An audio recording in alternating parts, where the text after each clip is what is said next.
In primetime news this evening, face the trial. Constitutional Court rules JDF soldiers who killed Keith Clark in 2010 should be prosecuted. Relief. Keith Clark's widow expresses reassurance over the judgment. And protect us. The JTA calls for improved security at schools.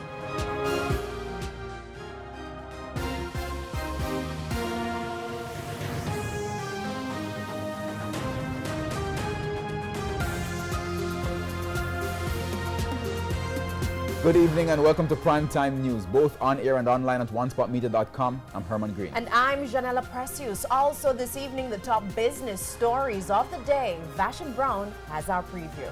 Thank you so much, Janella. Well, telecommunications company Flow says it will not offer fifth generation 5G technology until certain things are in place. But what exactly is Flow asking for?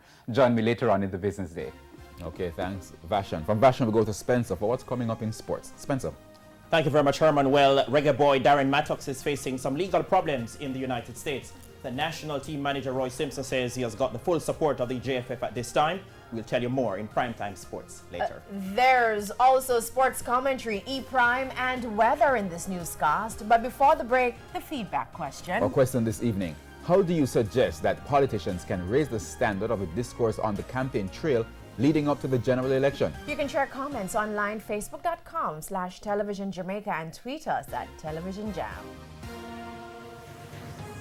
Please stay with us. Primetime News returns right after this break.